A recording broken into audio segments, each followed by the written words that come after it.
Assalamualaikum warahmatullahi wabarakatuh. Perkenalkan, nama saya Lailatul Ulfiah dari kelas akuntansi A. Di sini saya akan menjelaskan tentang keseimbangan pasar persaingan sempurna. Permintaan dan hasil penjualan. Dua hal yang harus diperhatikan dalam menganalisis usaha suatu perusahaan. 1. Biaya produksi yang dikeluarkan perusahaan. Sifat biaya produksi yang dikeluarkan oleh perusahaan adalah bersamaan, walau dalam struktur pasar manapun ia digolongkan.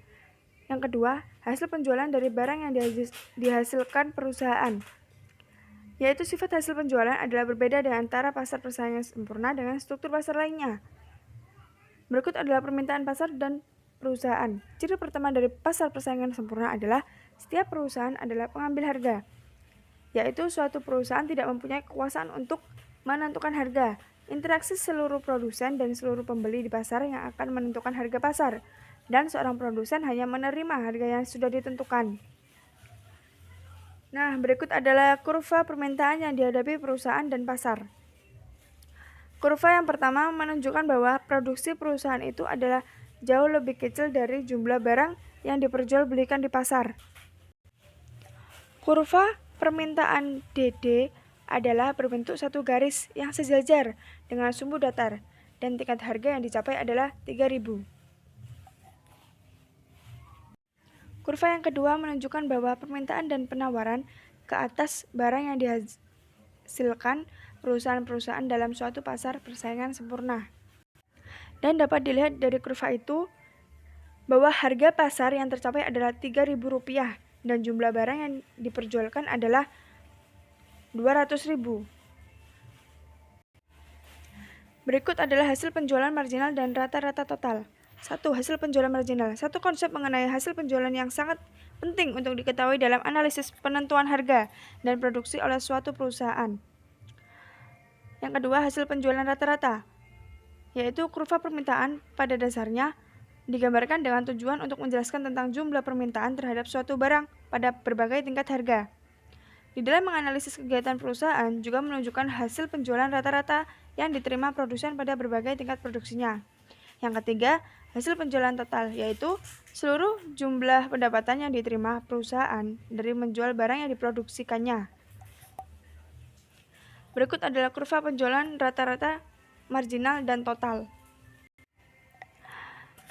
Yang kurva nomor 1 menunjukkan apabila dimisalkan harga barang yang diproduksi perusahaan adalah Rp3.000, maka D0 sama dengan AR0 sama dengan MR0 adalah kurva permintaan yang dihadapi perusahaan.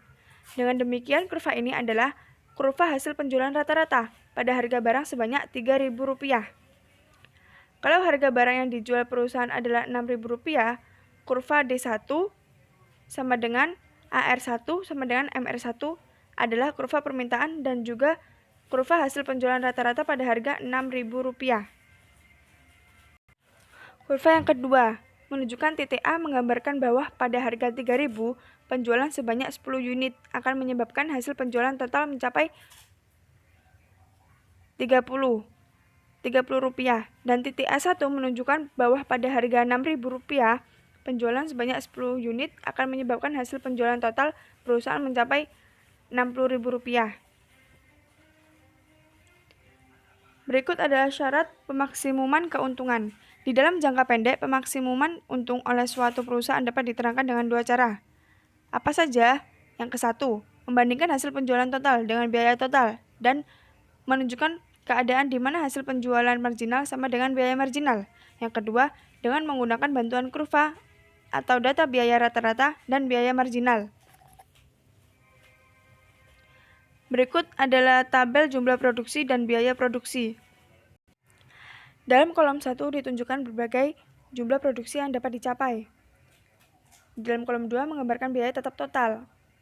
Dan kolom ketiga menunjukkan biaya berubah total. Dengan menjumlahkan biaya tetap total dengan biaya berubah total, diperoleh biaya total, yaitu seperti ditunjukkan dalam kolom keempat. Dan biaya marginal ditunjukkan dalam kolom kelima. Biaya tetap rata-rata yaitu biaya tetap dibagi dengan jumlah produksi, yaitu ditunjukkan kolom 6. Di kolom 7 menunjukkan biaya berubah rata-rata, yang biaya berubah total dibagi dengan jumlah produksi. Biaya total rata-rata ditunjukkan dalam kolom ke-8. Biaya ini menggambarkan biaya per unit untuk menghasilkan suatu barang.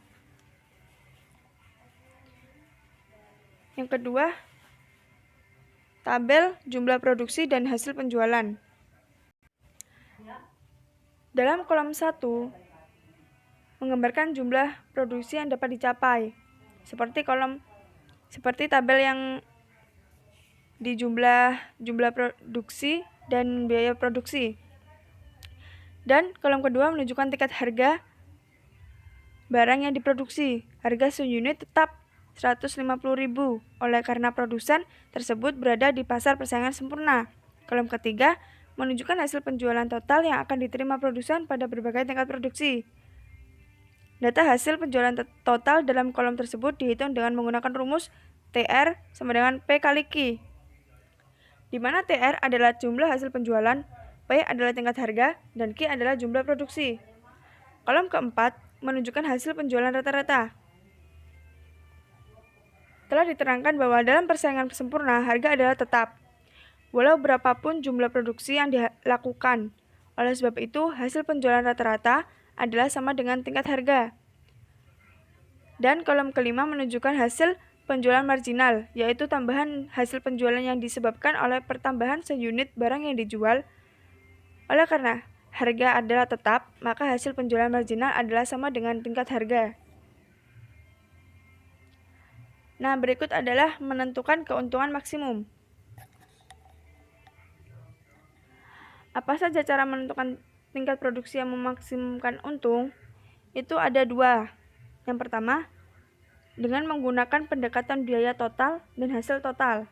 Dan yang kedua, dengan menggunakan pendekatan hasil marginal dan biaya marginal. Berikut adalah kurva menentukan tingkat produksi yang memaksimumkan keuntungan. Ditunjukkan kurva MC dan MR, dan penentuan tingkat produksi yang memaksimumkan keuntungan. Kurva MC dan kurva MR akan berpotongan pada tingkat produksi sebanyak 7 unit. Berikut adalah kurva hasil penjualan marginal dan biaya marginal dan keuntungan.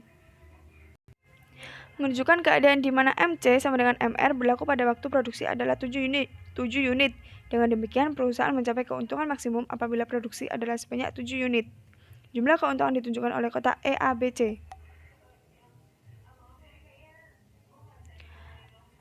Berikut adalah kondisi pasar. Kondisi pasar ada dua, yaitu pendekatan total dan pendekatan marginal.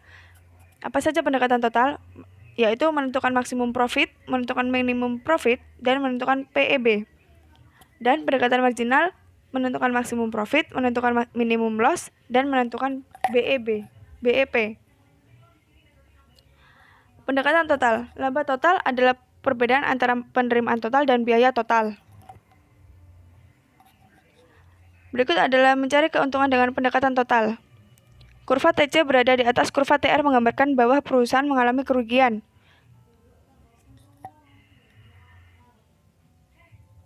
Pendekatan marginal. Perusahaan memaksimumkan keuntungan pada saat penerimaan marginal sama dengan biaya marginal. Biaya marginal adalah perubahan biaya total per unit perubahan output.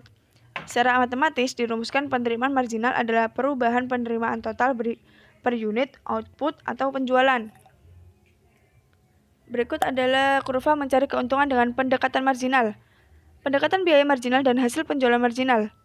Dalam jangka pendek, terdapat 4 kemungkinan dalam corak keuntungan atau kerugian perusahaan, yaitu mendapat untung luar biasa, yang kedua mendapat untung normal, dan yang ketiga mengalami kerugian tetapi masih dapat membayar biaya berubah, dan yang terakhir dalam keadaan menutup atau membubarkan perusahaan. Sekian dari saya. Wassalamualaikum warahmatullahi wabarakatuh.